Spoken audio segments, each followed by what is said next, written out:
నమస్కారం ETV news కు స్వాగతం. ముందుగా ముఖ్యాంశాలు. మద్యం రవాణా స్కామ్ లో కారుమూరి కుటుంబమే లబ్ధిదారు. రిమాండ్ రిపోర్ట్లో పేర్కొన్న ఈడీ దర్యాప్తునకు నాగేశ్వరరావు సహకరించలేదని వెల్లడి. ఏఐతో ప్రభుత్వ సేవల్లో వేగం పెంచాలన్న చంద్రబాబు. పంటలకు నీటి కొరత లేకుండా చూడాలని సూచన. తాగునీటిపై ప్రత్యేక దృష్టి పెట్టాలని ఆదేశం. నేడు రాయదుర్గంలో పవన విద్యుత్ ప్రాజెక్టులకు లోకేష్ శంకుస్థాపన. 10,000 కోట్లతో ఏర్పాటు చేస్తున్న సుజలాన్ సంస్థ. కొండా సురేఖ చిన్నారెడ్డిలపై వేటుకే మొగ్గు. నేడు పీసీసీ ఏఐసీసీకి క్రమశిక్షణ కమిటీ నివేదిక. మంత్రివర్గం ప్రక్షాళనకు అధిష్టానం కసరత్తు. క్యూర్ పరిధిలో నేడు ఇందిరమ్మ ఇళ్ల లబ్ధిదారుల జాబితా ప్రకటన. ఎంపిక కాని వారి అభ్యంతరాలు పరిశీలిస్తున్న హౌసింగ్ బోర్డు.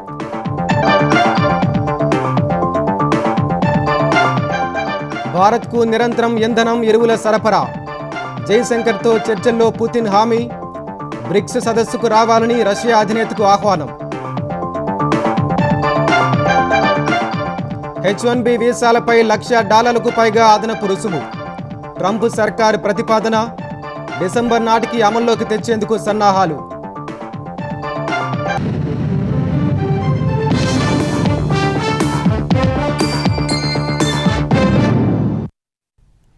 మద్యం రవాణా కుంభకోణం ద్వారా వచ్చిన సొమ్మును వైసీపీ నేత కారుమూరి కుటుంబం లెక్కలేసుకుని పంచుకున్నట్లు ఎన్ఫోర్స్మెంట్ డైరెక్టరేట్ తేల్చింది. కొల్లగొట్టిన సొత్తులో 11.95 కోట్లు కుటుంబ సభ్యుల ఖాతాలోకి జమైనట్లు వెల్లడించింది. ఆ సొమ్ముతో అప్పులు తీర్చి స్థిరాస్తులు కొన్నట్లు వివరించింది. పుట్టినరోజు వేడుకలు, విమాన ప్రయాణ ఖర్చులకు కుంభకోణం సొమ్మునే వినియోగించారని కారుమూరి రిమాండ్ రిపోర్ట్లో ఈడీ విశదీకరించింది.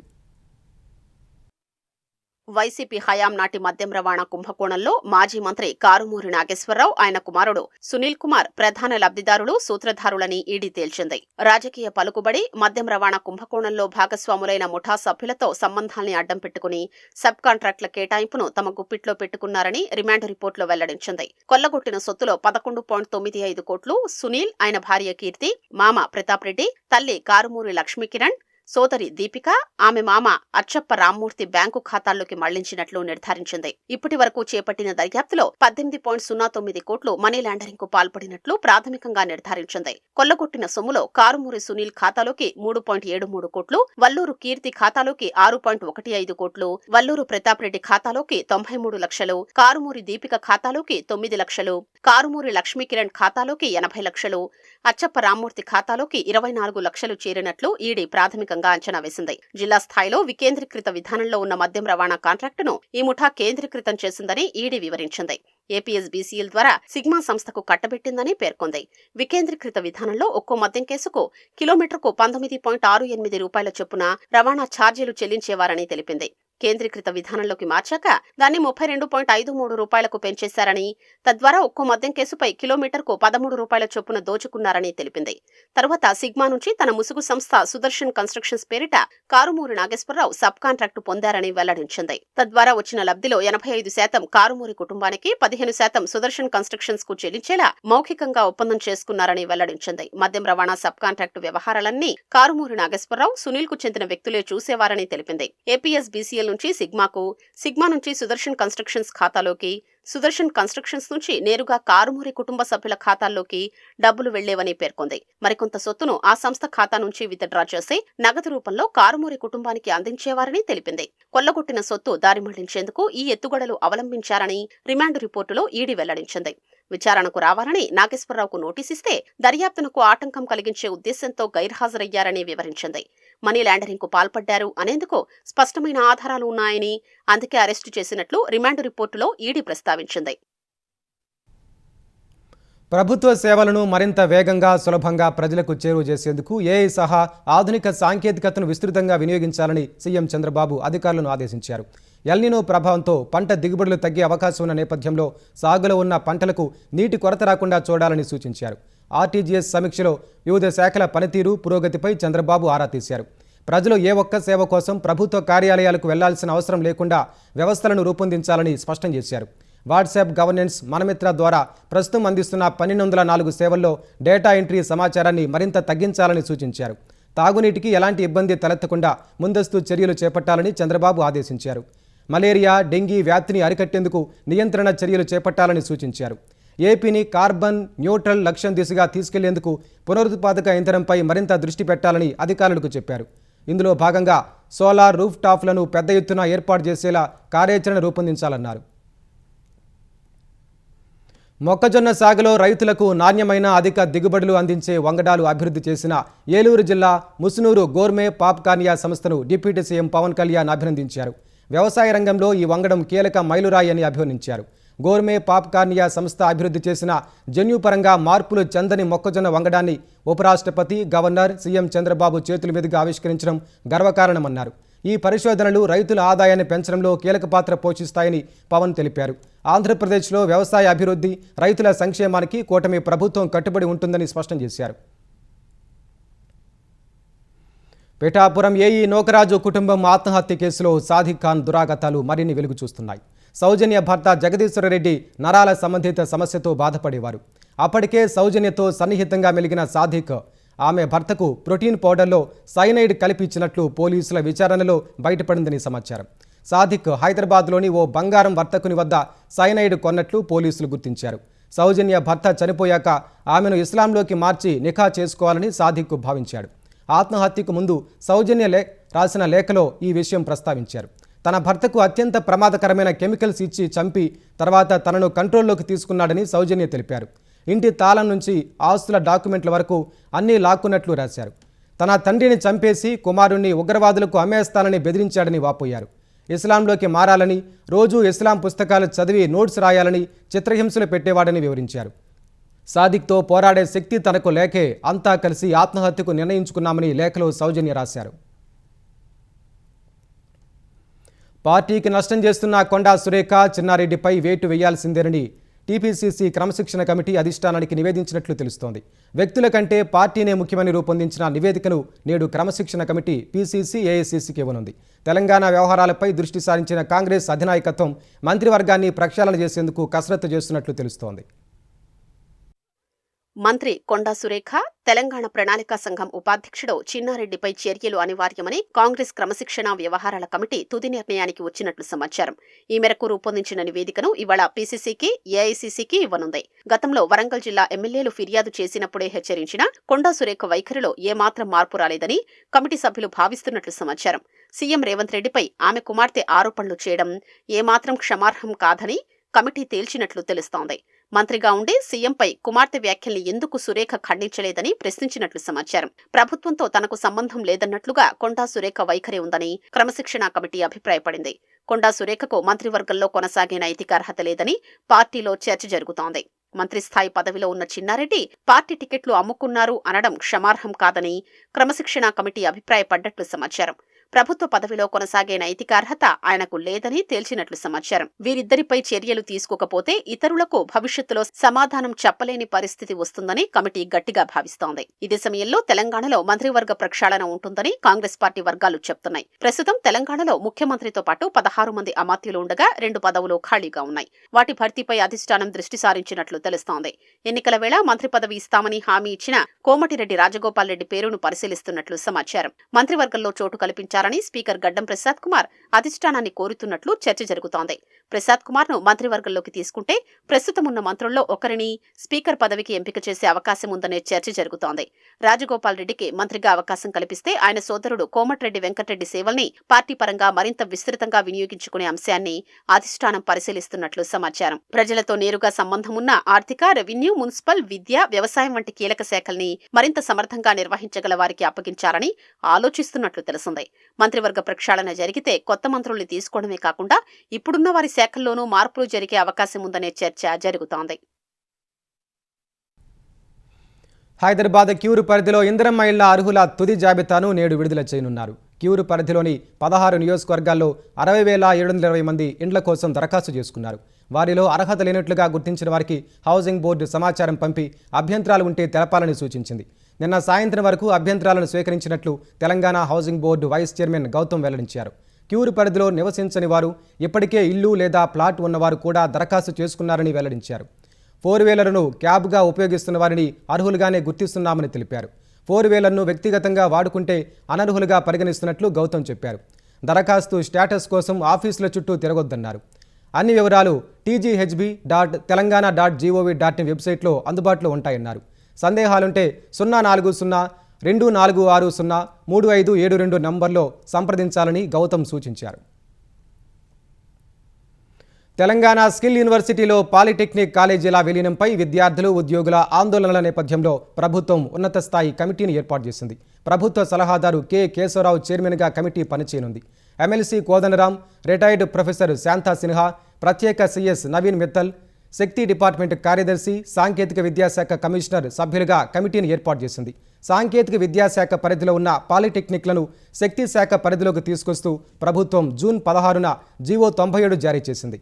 ప్రభుత్వ నిర్ణయంపై కొన్ని రోజులుగా పాలిటెక్నిక్ విద్యార్థులు, సిబ్బంది ఆందోళన చేస్తున్నారు. వారి అనుమానాలపై అధ్యయనం చేయాలని కమిటీని ప్రభుత్వం ఆదేశించింది. వారందరితోనూ చర్చించి 30 రోజుల్లో నివేదిక ఇవ్వాలని కమిటీకి సూచించింది. అమెరికాలో చదువు, ఉపాధి అవకాశాల కోసం చూస్తున్న భారతీయ విద్యార్థులు, నిపుణులకు ట్రంప్ సర్కారు భారీ షాక్ ఇచ్చింది. విదేశీ నిపుణులు అత్యధికంగా వినియోగించుకునే H1B వీసా దరఖాస్తులపై ఏకంగా $1,00,000 పైగా అదనపు రుసుమును చెల్లించాలని America department of homeland security ప్రతిపాదించింది. ప్రతిపాదిత ఫీజు అమల్లోకి వస్తే భారతీయులపై తీవ్ర ప్రభావం చూపించే అవకాశం ఉందని నిపుణులు ఆందోళన వ్యక్తం చేస్తున్నారు. H1B వీసా దరఖాస్తులపై కొత్తగా $1,03,265 రుసుమును అమెరికా ప్రతిపాదించింది. అడ్వాన్స్డ్ డిగ్రీ మినహాయింపునకు అర్హత ఉన్నవారు సహా H1B వీసా క్యాప్ పరిధిలోకొచ్చే అన్ని దరఖాస్తులకు ఇది వర్తిస్తుందని America department of homeland security తెలిపింది. H1B వీసా క్యాప్ మినహాయింపు ఉన్న దరఖాస్తులకు ఇది వర్తించదని స్పష్టం చేసింది. ప్రస్తుతం ఉన్న H1B దరఖాస్తు రుసుము కాకుండా ప్రత్యేక అదనపు ఫీజుగా ఉన్న ఈ $103,265 వసూలు చేయనున్నారు. ఈ మేరకు ఫెడరల్ రిజిస్టర్లో ఓ నోట్ను పోస్ట్ చేశారు. ఈ ప్రతిపాదనపై 30 రోజుల వరకు ప్రజాభిప్రాయాలు స్వీకరించే అవకాశాలు ఉన్నాయి. ఈ ఏడాది చివరికల్లా కొత్త రుసుమును అమల్లోకి తీసుకురావాలని ట్రంప్ ప్రభుత్వం భావిస్తోంది. H1B వీసాలపై $1,00,000 ఫీజు వసూలు చేయాలన్న ట్రంప్ సర్కార్ ప్రణాళికకు న్యాయస్థానంలో చుక్కెదురవగా మళ్లీ ఈ కొత్త ప్రతిపాదన తెరపైకి తెస్తున్నారు. ఏటా 65,000 వరకే H1B వీసాల్ని మంజూరు చేసేలా అమెరికా కాంగ్రెస్ పరిమితి విధించింది. దీన్ని రెగ్యులర్ క్యాబ్గా పిలుస్తారు. అమెరికా కళాశాల నుంచి మాస్టర్స్ డిగ్రీ లేదా అంతకంటే ఎక్కువ డిగ్రీ పొందిన విద్యార్థులకు అదనంగా మరో 20,000 H1B వీసాల్ని కాంగ్రెస్ కేటాయించింది. ఈ అదనపు వీసాల్ని మాస్టర్స్ క్యాబ్గా పరిగణిస్తారు.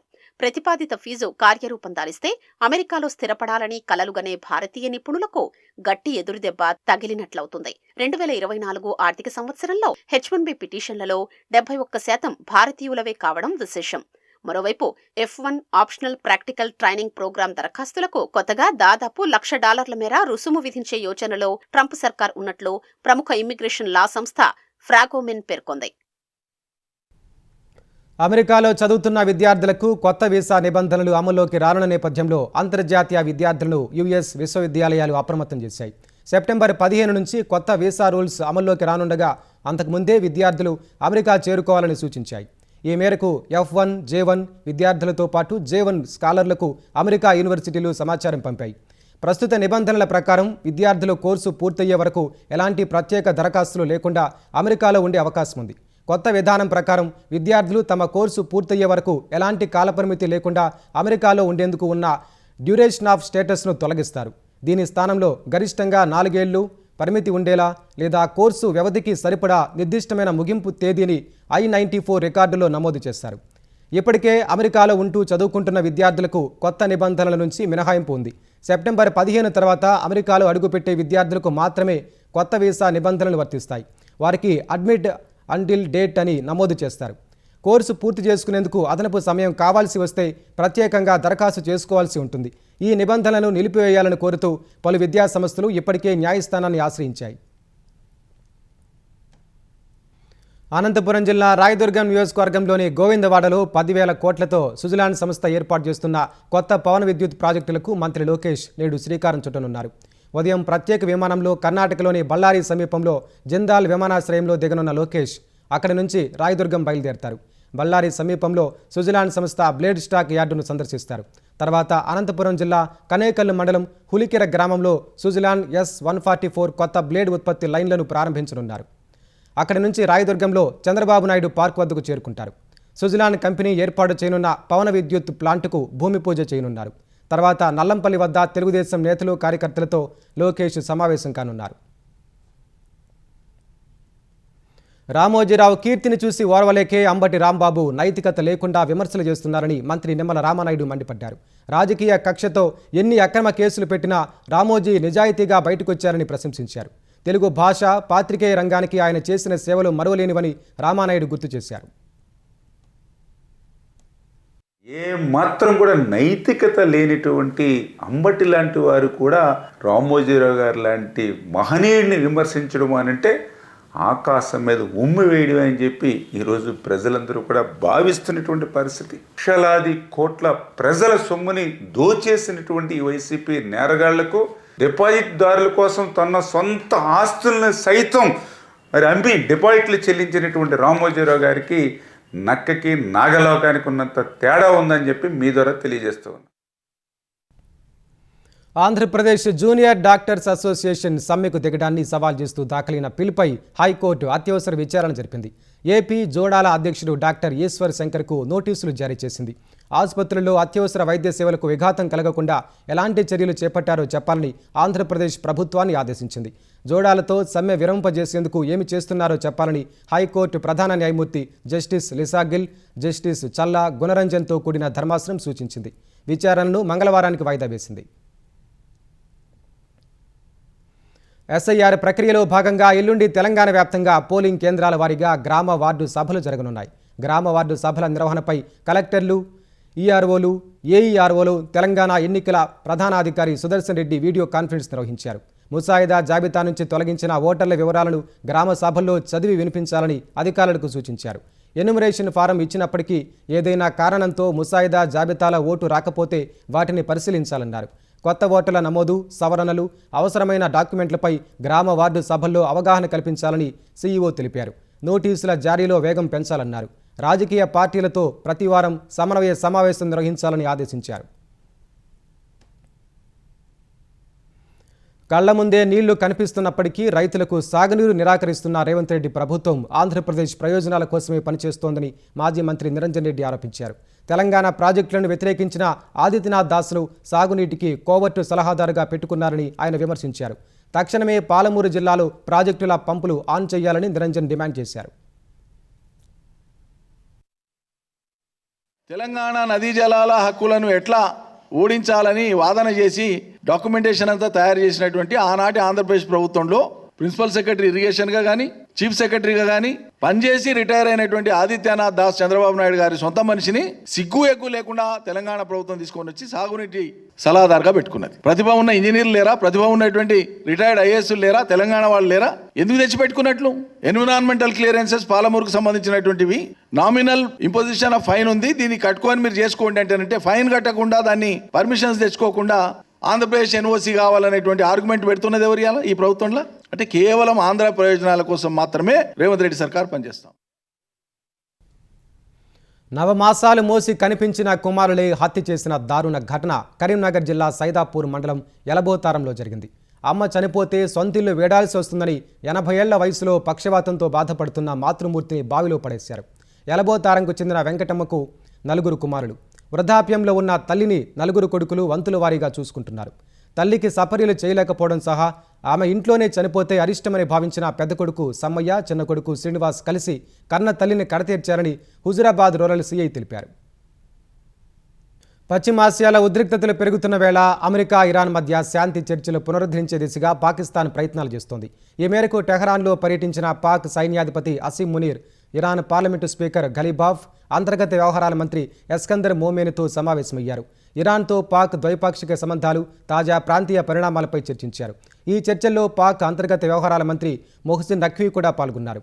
పశ్చిమాసియాలో శాంతి పునరుద్ధరించడానికి పాకిస్తాన్ తన ప్రయత్నాలను కొనసాగిస్తోందని ఘలీబాఫ్ తెలిపారు. ఇస్లామాబాద్ అవగాహన ఒప్పందానికి ఇరాన్ కట్టుబడి ఉందన్నారు. అమెరికా వైఖరి వల్ల ప్రాంతీయ స్థిరత్వానికి విఘాతం కలిగిందని, వాషింగ్టన్పై నమ్మకం మరింత తగ్గిపోయిందని చెప్పారు. నేటి నుంచి టెహరాన్కు సహకరించే దేశాలపై కఠిన ఆంక్షలను అమెరికా విధించనుంది. తద్వారా ఇరాన్ను ఏకాకి చేయాలని ట్రంప్ సర్కార్ భావిస్తోంది. తమపై ఆర్థిక యుద్ధం ప్రారంభిస్తే గల్ఫ్ దేశాల నుంచి జరిగే చమురు ఎగుమతులను అడ్డుకుంటామని టెహరాన్ హెచ్చరించింది. ఈ నేపథ్యంలో అసీం మునీర్ పర్యటన ప్రాధాన్యం సంతరించుకుంది. పశ్చిమాసియా సంక్షోభం కారణంగా ప్రపంచ సరఫరా గొలుసులో అవాంతరాలు ఏర్పడిన వేళ భారత్కు రష్యా శుభవార్త తెలిపింది.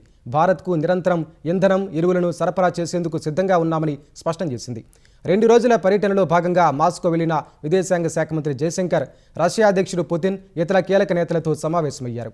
పశ్చిమాసియా సంక్షోభ వేళ భారత్కు ఇంధన, ఎరువుల సరఫరాలో లోటు రాకుండా చూస్తామని జయశంకర్కు పుతిన్ హామీ ఇచ్చారు. ప్రధాని మోదీ పంపిన సందేశాన్ని పుతిన్కు జయశంకర్ వివరించారు. షాంఘై సహకార సంస్థ శిఖరాగ్ర సదస్సులో కలవడానికి మోదీ ఆసక్తిగా ఎదురుచూస్తున్నట్లు రష్యా అధినేతకు తెలిపారు. సెప్టెంబర్ 12, 13 తేదీల్లో న్యూఢిల్లీలో జరగనున్న బ్రిక్స్ దేశాధినేతల సదస్సు కోసం పుతిన్ను ఆహ్వానించినట్లు ఎక్స్ వేదికగా జయశంకర్ వెల్లడించారు. అనేక సవాళ్లు ఉన్నప్పటికీ భారత్, రష్యా ద్వైపాక్షిక సంబంధాలు మరింత బలోపేతమవుతున్నాయని స్పష్టం చేశారు. పోస్టల్ సేవలను ప్రజలకు మరింత వేగంగా ఇంటి వద్దే అందించేందుకు తపాలా శాఖ తీసుకొచ్చిన డాక్ సేవ, డాక్ మిత్ర యాప్లను కేంద్ర మంత్రి జ్యోతిరాదిత్య సింధియా అధికారికంగా ప్రారంభించారు. ఈ యాప్లతో పాటు దేశవ్యాప్తంగా ఆధునీకరించిన 14 పోస్టాఫీసులను కూడా ప్రారంభించారు. డాక్ సేవ, డాక్ మిత్ర యాప్ల ద్వారా speed post, parcel booking, money order తదితర సేవలను ఇంటి వద్దే పొందొచ్చని సింధియా తెలిపారు. ఈ యాప్ ట్రయల్ రన్లోనే 10 లక్షలకు పైగా డౌన్లోడ్స్ సాధించిందన్నారు. ఇప్పుడు దేశవ్యాప్తంగా అందుబాటులోకి తెచ్చినట్లు వెల్లడించారు. డాక్ సేవ యాప్ ద్వారా ఇప్పటివరకు 99 లక్షల పార్సిళ్లను బుక్ చేసినట్లు చెప్పారు. డాక్ సేవ యాప్ను 23 భారతీయ భాషల్లో అందుబాటులోకి తీసుకొచ్చారు. ఈ యాప్ ద్వారా యూపీఐ, ఇంటర్నెట్ బ్యాంకింగ్తో పాటు కార్డుల ద్వారా డిజిటల్ చెల్లింపులు కూడా సులభంగా చేయొచ్చు. గతేడాది మేలో అందుబాటులోకి వచ్చిన డాక్ మిత్ర పాత వెర్షన్ యాప్ ప్రస్తుతం 1.4 లక్షల పోస్టాఫీస్ శాఖల్లో పనిచేస్తోంది. దీని ద్వారా ఇప్పటి వరకు 2.45 కోట్ల పార్సిల్ బుకింగ్ జరిగింది. మహిళల ఆంధ్ర ప్రీమియర్ లీగ్ పోటీల కోసం నేడు విజయవాడ వేదికగా క్రీడాకారుల వేలం జరగనుంది. ఈ సీజన్లో ఆడేందుకు ఇప్పటికే 191 మంది పేర్లు నమోదు చేసుకున్నారు. గ్రేడ్ ఏ 45 మంది, గ్రేడ్ బిలో 146 మంది ఉన్నారు. ప్లేయర్లను కొనుగోలు చేసేందుకు 4 ఫ్రాంచైజీలు సిద్ధమయ్యాయి. ఉషోదయ ఎంటర్ప్రైజెస్ సంస్థ అమరావతి ఛాంపియన్స్ జట్టును కొనుగోలు చేసింది. రాయలసీమ జెన్ స్టార్స్ జట్టును garrison constructions, Vizag fire birds జట్టును ఒరా మోటార్స్ సంస్థ, గోదావరి గోల్డెన్ ఈగల్స్ జట్టును ఎన్ఎస్ఆర్ ఇండస్ట్రీ దక్కించుకున్నాయి. ప్లేయర్ల ఆక్షన్ కోసం ప్రతి ఫ్రాంచైజీకి 15 లక్షల నిధి ఉంటుంది. ఒక్కో జట్టు 13.50 లక్షలు ఖర్చు చేయాల్సి ఉంటుంది. ఒక్కో జట్టుకు కనిష్టంగా 18 మంది, గరిష్టంగా 20 మంది సభ్యులు ఉండాలి. సెప్టెంబర్ 15 నుంచి 26 మధ్యలో మంగళగిరి స్టేడియం వేదికగా మ్యాచ్లు నిర్వహించనున్నారు.